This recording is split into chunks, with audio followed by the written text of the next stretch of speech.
Welcome to Invest in Yourself, the Digital Entrepreneur Podcast. Join the podcast mogul Phil Better as he interviews successful entrepreneurs that make their living in the digital world. Now, let's join your host, Phil Better, and his special guest today on Invest in Yourself, the Digital Entrepreneur Podcast. Welcome back to another amazing episode of Invest in Yourself, the Digital Entrepreneur Podcast. I'm, of course, your host with the most, Phil Better, and today we have an incredibly inspiring guest who has mastered the art of entrepreneurial business ownership and a wealthy knowledge to share. Our guest today is a serial entrepreneur, author, and keynote speaker who has spent the last decade and a half in the trenches of entrepreneurial business ownership.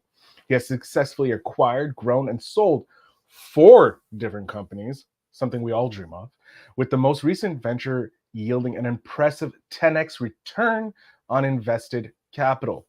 That's incredible. His expertise spans across industries, having worked with some top-tier brands. You may have heard of this one called Harley-Davidson, the Milwaukee Bucks, John Deere, Tough Mudder, Masterlock, and a small little software company named Microsoft. His achievements has also been recognized in the Wall Street Journal and Cranes, just to name a few. But his impact doesn't stop at business. He's an adjunct professor, co-creator of the Entrepreneurial Through Acquisition course at the prestigious University of Chicago Booth School of Business, and a doctoral research focusing on the very subject he teaches. Can you get even better of a guest, my friends? He's trained future entrepreneur leaders at prestigious institutions like Dartmouth, UC Berkeley, and BYU. And he's an active contributor in the academic community on top of it. Like, come on, I got you a golden guest here. But outside of his professional life, our guest is an Eagle Scout, Ironman triathlete, and an outdoor enthusiast who thrives on adventure. He may also be an adrenaline junkie, ladies and gentlemen. But whether it's racing up the world's tallest staircase in Switzerland or embarking on the round-the-world trip, this guest is going to share his journey, the principles that have driven him to success, and how you can achieve autonomy through entrepreneurial business ownership. So get ready for a deep dive into the mind of a true business strategist and adventurer. My guest, Reid Tileston. Reid, thank you so much for being here. Yeah, thank you so much. It's an honor to be here, and thank you for the humbling introduction. I appreciate it. I always try and get my guests to be humble on this show, because they haven't really achieved much if you think about it. But you have been, to be honest, I read your bio when it first crossed my desk for my VAs, and I was like, I want to talk to this guy. He preaches what he teaches. You're duals. You're the best, like a sword. You got both sides covered. You go out and do it, but then on the other side, you're teaching others to do it so that they can become better. That's like the best type of guest for this podcast. Great. I'm super excited to be here. And I love the show that you put on. I love how the people you bring on here, you inspire individuals to go out there and live what I credibly believe is the American dream. And that is being a controlling business owner, which means that you have the majority upside in the venture that you own. And it also means that you control the dynamics of it, so you don't work for someone else. And whether that's through, bootstrapping something and building it from the ground up, or it's from acquiring something that already exists, there is no higher calling than being a business owner in 21st century America. So I'm just jazzed that there's people like you that are out there inspiring people and showing them the way for how to do that. I love it. So we're going to get into the first question before we talk back and forth and just enjoy each other's company and blow smoke up our bums, if you will. But what is the reason you decided to get into entrepreneurship? Because it's a very vast world, and you touched on a lot of things. What was the first drive? What was the spark that created this engine that is the Reid Tileston? It all if there's one common theme that we're going to discuss today about what the motivation to do things it is one thing and one thing only, and it is people. It is relationships. People inspire me to do things. What inspired me to get into entrepreneurship, to ultimately be a business owner, is my older brother, Trevor. Now, how did Trevor inspire you? Did he start off in your family as the first entrepreneur, business owner? Was that the reason why he inspired you? Well, my brother Trevor is blessed with a very high IQ, 140 plus genius. He has a very bright mind, and in high school, what Trevor did is he moved about 20 minutes from the airport in Northern California, by San Francisco National Airport, and when Trevor got his license, he realized he could start driving people to the airport, friends, family members, or parents, yards, and they would pay him really good money. It was like $250 times they would pay a taxi cab to go to the airport, right? So he started this, airport courier service. He was just making like great money as a high school kid doing. So it was things like that that inspired me. But then what happened is there's only two of us in the family. So Trevor graduates high school, he goes off to college, and now I get my license, and I have a home. And I take this, business that he's created, which is like 2,000 to 3,000 people. I don't use it. And I said, wow, this is a great concept. And then I took it, I applied it to the same people used to do it. And of course, I got my friends' parents to do it, and I grew it. And then what I realized at that point is that there's this thing called entrepreneurship, which Trevor did. He created this taxi business to the airport. Then there's entrepreneurship through acquisition, which is what I did. I just landed on this opportunity, applied my entrepreneurial mindset to it, grew it, and I was able to make some excellent money in high school driving people to the airport. And one side note too is the marginal or the willingness to pay for people back then, this was 1999, 2000, of not having a taxi cab was just amazing. People would happily pay literally like 5, 6, 7 times the cost of a taxi cab to have some high school student in 1992 October Ford Explorer with no tinted windows driving into the airport. It was absolutely amazing. So that's how I got the inspiration to be an entrepreneur, and that's how I learned at a very young age that there was an alternate path to being an entrepreneur, and that is just to take something that already works and grow it, as opposed to having to start it from scratch. I love that. I love how you kind of skipped the regular path most entrepreneurs do, is build the business from the ground up, figure out who your customers are, and you were like, there's this business I can take to the next level. I'm going to do that. When you took over that business from your brother, right, and you organized it into your little business and upgraded it, when did you finally decide, hey, I'm going to go to the next step, I'm going to do another business? Like, what happened after, let's say, if that business is still going, congratulations, it's an amazing business that's still running, competing against Uber and the taxi and limo services. When did you transition out of that business, or did that business fail? Like, what happened after that business? Yeah, so what happened is I was lucky enough to get into the University of California, Berkeley.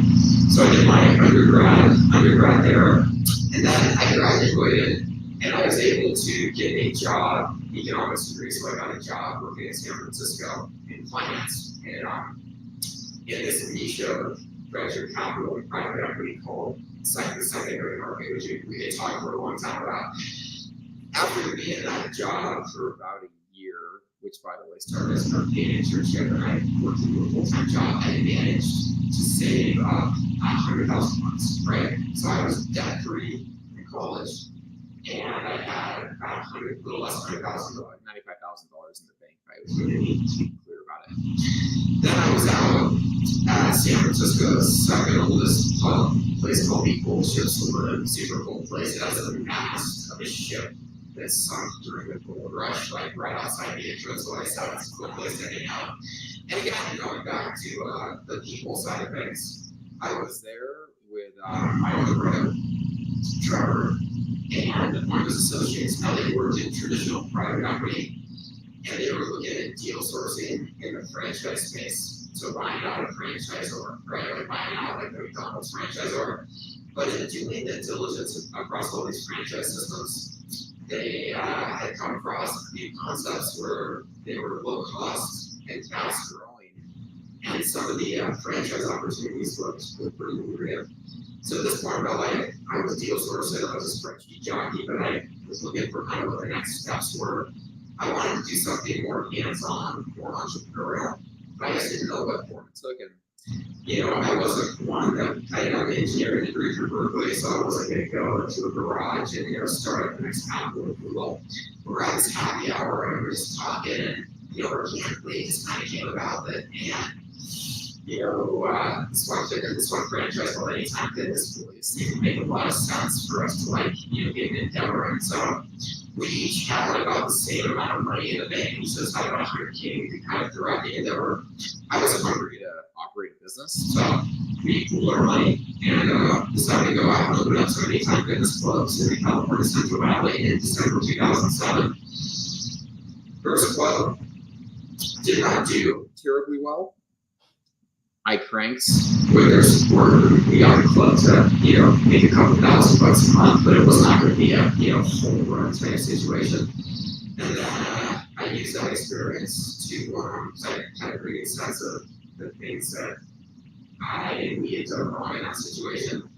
And I was able to have a very clear pipeline to kind of successfully operate this franchise system. So I went out, do some strokes of luck, which we can talk through, and became a multi-unit, top-performing Anytime Fitness club owner for 15 years. And that's what set me off in the world of, that's what set me off for the successful real world of small business ownership and entrepreneurship. So a key takeaway is that, it all started with a relationship that I had for both those endeavors with my. I love that. I love the key was relationships can help you grow, because I look at this podcast as nothing but a relationship builder, because I get to talk with amazing entrepreneurs like yourself who are further along their journey, longer time in this world, and have a better understanding of some of the pitfalls that regular entrepreneurs face. Yes, we're in different things, focusing on you're on franchise, but business ownership has the same thing. They all have the same problems, cash flow, overhead, employees. Like those are all similar, and I get to learn from you how you dealt with those things. And if ever I want to become a franchisee, I know exactly who I'm going to talk to you, Reid, because you've done it and you've done it successfully, and you understand purchasing those small businesses and making them bigger. What's one of the pitfalls of small business ownership, when you come in to take over a business? Instead of building it from the ground up, you're the second person to touch this business after it's been like a baby for someone. And I'm not sure, I think maybe your connection may be a bit loose. I'm getting a little interference on my end.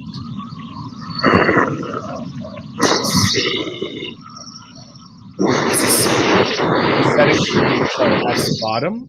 It could be if you have noise cancellation on, that can sometimes.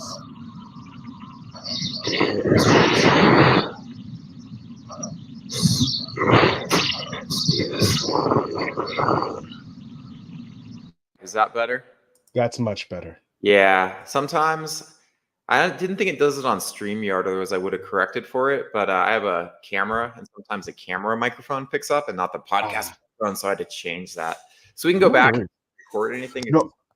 No, it was just near the end when I started talking that the interference started popping up. So you were good. You came in crystal clear. It was just when I decided to say, "Hey, Phil, we're not enjoying your conversation. Go back to Reid." But as I was saying, like, what are some of the smaller pitfalls that owning a franchise or buying a small business tends to pop up that may not be like visible, like something that may be just a bit behind the scenes that you only get when you finally purchase that business? Yeah, so I think it's critical to understand that the biggest pitfall is that people, when they go down that acquisition entrepreneur route, do not always appreciate that there is an unknown in the equation. That when, no matter how much diligence an individual does before they buy a business, diligence is actually the maximum score you can get is a 10, but the scale is actually out of 11. There's that impossible point at the end that it's a scientific law You can't actually know everything about what it's like to own the business until you actually do. So if you're armed with that knowledge, right, that no one that I know of is perfect at diligence, and if you find that person, I want to talk to them. They're like one of my idols. That when people go into a small business, they're very well served to be all in and realize that they are walking through a minefield and they don't actually know where all of the mines are, and that you're probably going to hit one. You might lose a limb, you might lose a finger, and just be ready for that. Know that that journey is par for the course, and prepare for it by, among other things, one, you mentioned earlier, cash management. Cash is king. Make sure that the liquidity position of the owner is solid, and then add 200% to that to make sure. So make sure there's enough liquidity. Make sure, because closing a business transaction is emotionally draining. The closing process is hard. Make sure that you have the capacity when you start operating to be able to deal with the inherent storm that's going to be coming, and do what you have to do to have that mental capacity and that preparation ready, just knowing you're going to be in for a challenge those first 30, 60, 90, 100 days, because you're not going to figure everything out during diligence. There's things that are going to come up that you just didn't expect to be the case, some of which you're just like, whoa, what's going on? But just knowing that situation you're walking into, and if there's one key takeaway, is to make sure that the liquidity position, the cash position, is amply strong. That's a huge, huge piece of advice. And I love that some of the people who are listening, who are going to go into this route of entrepreneurship, understand that that's a mine that they need to watch out for. I want to talk about your book, because it is about grit and, going through this process of purchasing a business. You say it's emotionally draining. You need the grit to go through it, because right afterwards, you're going to hit that minefield of all these great problems that you didn't know about shows up. Specifically about your book, is there because it focuses on your insights from over 15 years of entrepreneurial experience, is there a specific story you would like to share where the grit played a pivotal part and role in overcoming some of the challenges that purchasing a business have? Yeah, it's just, it's a mindset overall. And one story which I would tell, which I actually got the idea for the title from, it was just from a team member. This team member was white collar, but and her name is Marilyn. Marilyn had a really difficult job. She had to manage accounts receivable and accounts payable between QuickBooks Online and a field service management software, and she had to do it every single week. Now, this might sound really easy, like, well, the numbers are just going to match up, right? But they don't, and it's a nightmare for a variety of reasons. Things don't work, connections don't work, every little number has to be correct. It's like a 10 out of 10 quagmire, and she has to do it every single week. But one Thursday night, after a terrible Thursday, and by the way, in this particular business, Fridays were just the worst day of the week, with emergency service calls, technician no-shows, customer complaints. Everything just always went wrong on Friday for whatever reason. So it's Thursday night. This whole the whole balancing the books things is going wrong. Marilyn is staying late till like 8, 9, 10 o'clock at night. And at one point I was helping her through this, and the errors that were happening were not her fault. They were errors caused by the service provider, which makes it even more frustrating. It's like, I'm perfect, but they're messing it up.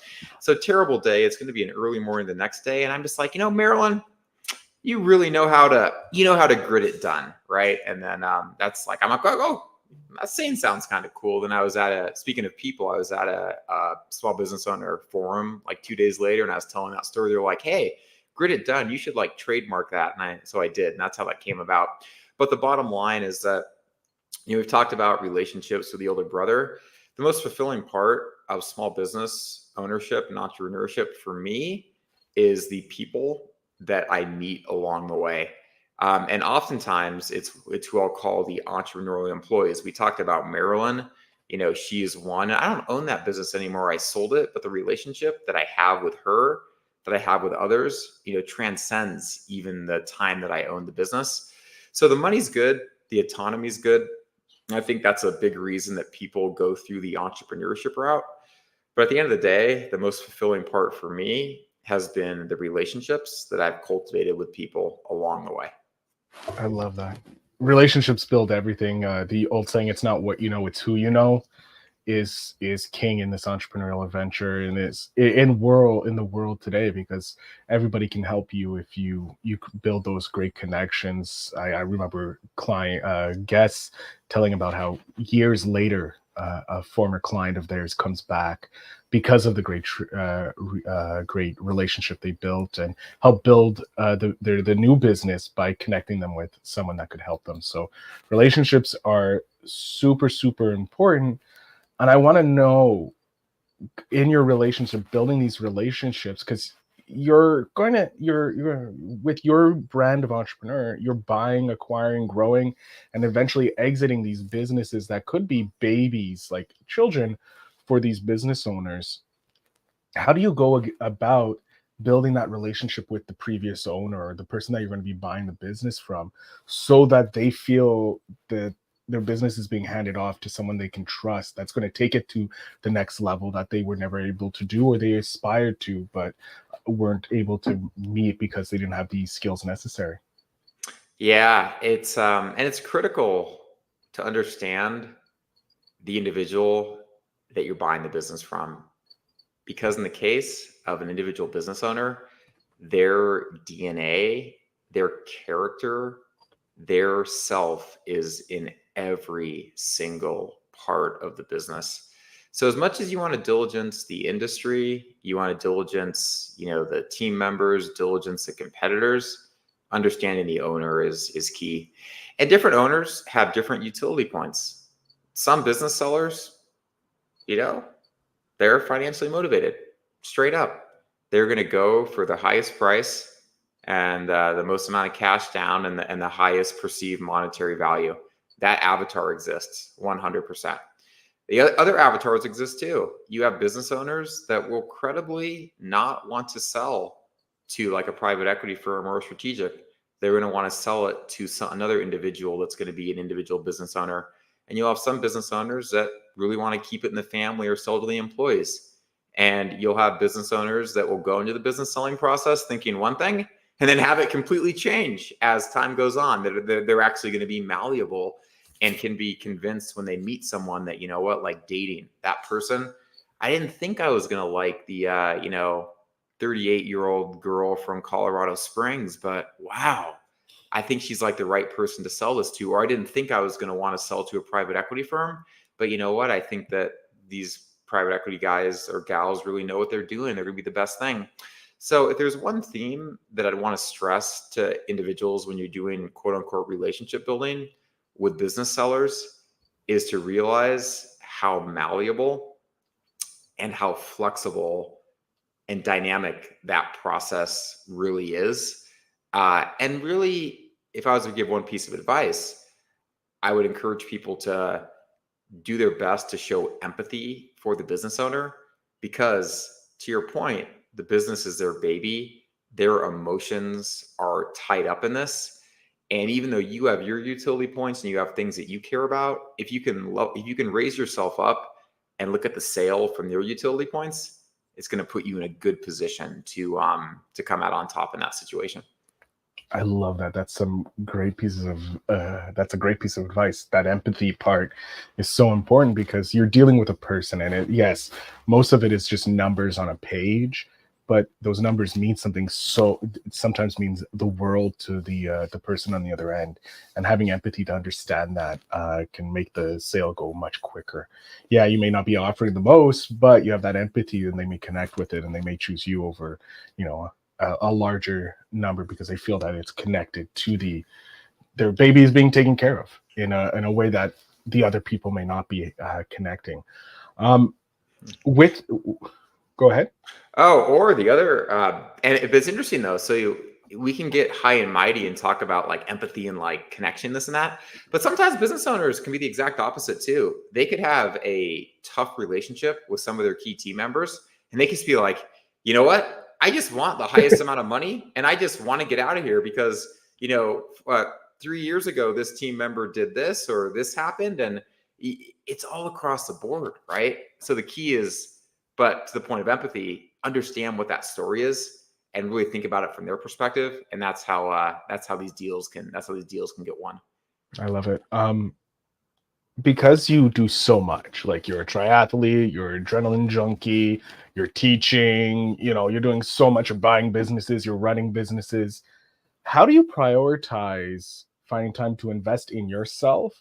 And what does that look like?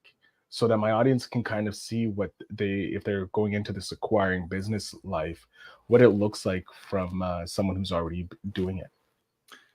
The way that I invest in myself, which when I can hit this, it is the best. And by the way, to be clear, I work out every single day. I never miss, right? I engage in cold water immersion. I get up early. I meditate every single morning. I'm a man of faith. I read scripture every single night. So I have like all these structured habits that exist in my life, to be clear about what I think on paper is investing in myself. But where I truly get the rejuvenation that's better than all of those things, even though I love all those things and they have so many great merits, is when I find the select people in my life that I can have a rejuvenating conversation with. So it could have been one of those terrible days when everything had gone wrong, or it could be a day where I'm just like feeling great about life. When I can have that quick conversation with one of my close friends, with an individual who's in a CEO business owner group that I own or that I'm a part of, with a mentor like the individual that advises me on my PhD work, I have maybe 6 or 8 people in life that I can have that rejuvenating conversation with. And when I leave those conversations, my life is leveled up. I feel connected. I feel congruent. I feel centered. And I feel like I can take on any challenge and also enjoy the journey while I'm doing it.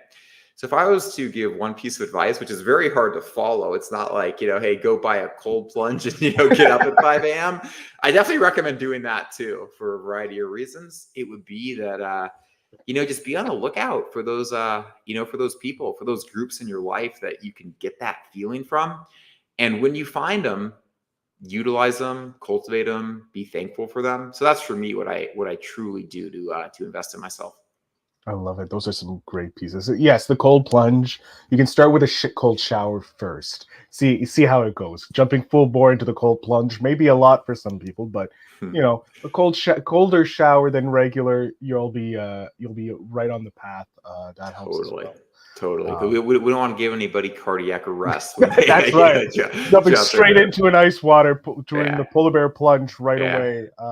May not be for everybody, especially if you're in a place like Arizona. It could be a little difficult for you to get that coldness. I want to go into the future. I'm always interested in seeing where my guests are looking, where they're looking to invest in themselves for the future.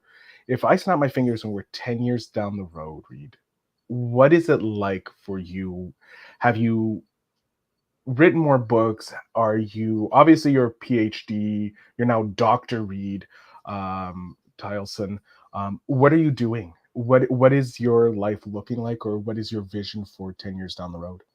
Yeah, and I'm super stoked that we're recording this conversation. And afterwards, when you send me this stuff and we have it all and everything like that, we'll go back and we'll reference it, right? Yeah. But where I look at my life in 10 years, the things that I want to accomplish between now and then are, one, to have a good, healthy mix of teaching as a professor, which I currently do, investing in individuals that want to become business owners, serving on boards in that capacity as well.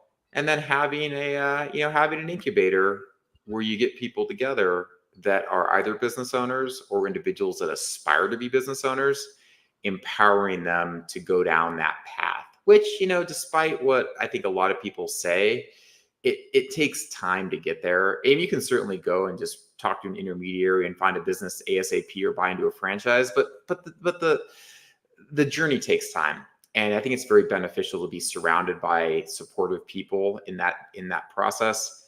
And then, I'm starting the endeavor of climbing the 7 summits right now. So I'd have to put that one on there as well. If all goes to plan, I could finish those by 2026, but you kind of have to plan that one's not going to work out. You have to go back again. So there's some uncertainty and risk around that. And want to swim the English Channel, so that's kind of lined up for 2027 tentatively. But again, life could happen. But by 50, we'll be able to get that stuff done. And Yeah, that's the and then of course, how do I do a lot of this stuff? I'm not married, I don't have kids, right? And that's a whole other conversation. But we'll definitely prioritize that in the future as well. So by 50, married, 3 kids, English channel, 7 summits, professor, investor, board members, run a Grit It Done incubator in Utah, and go from there. Oh yeah, just little things you have on the plan of life. If I say you're crazy for wanting to accomplish those things, don't take it as a negative. They're just far outside my world of what I would want to try and accomplish. But hats off to you. I look forward to seeing and having you back on when you hit each one of those things in those 10 years. But we're going to go back now. We're going to go back to you as a 10-year-old, Reid. You're trying to drive me to the airport. I don't need to go to the airport, but your 10-year-old self wants to drive me to the airport. Very concerning. But what advice you would love to pass back to your 10-year-old self from where you are today? What I would pass back to my 10-year-old self from where I are today, and I would just encourage, if I could snap my fingers and have everyone in the world, myself included, be able to just do this, lightning in a bottle. I'd tell my 10-year-old self that all the things, all the negative things that happened before the age of 10, right? That those are not your fault, right? They're not your fault at all. And, just forget them, let them go, focus on all the positive things and go from there. It's and I see it show up in so many ways in my life. I see it show up in other people's lives, particularly those that I do vulnerability work with. How those formative things that happen in childhood have interesting consequences. They have good consequences for sure, but they also have bad ones. And I always observe in myself, and I see it in others, this gap between what I'll call the ideal self and the ought self, and how that gap, so much of it is driven by things that happened, in the context of your question, before the age of 10. So it's to be like, just forget all that stuff. It's gone. It's done. Focus on the intentional life that you congruently want to live right now. Don't focus on that stuff that happened before. My God. It's heavy. And I have to agree with you. Like, now that I'm thinking about it, a lot of things do show up from your past, and trying to get over that and realize that the things that happened in the past happen. There's nothing you can change. You need to focus on going forward, making sure those things don't happen. Your advice is very clear, and I love it, and great piece of advice.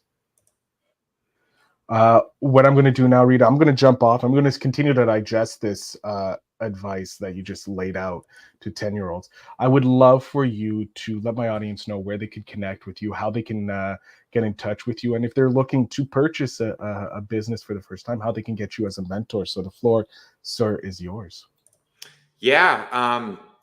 Listen, if you want to know everything that I know, I spent a year writing a book called Grit It Done.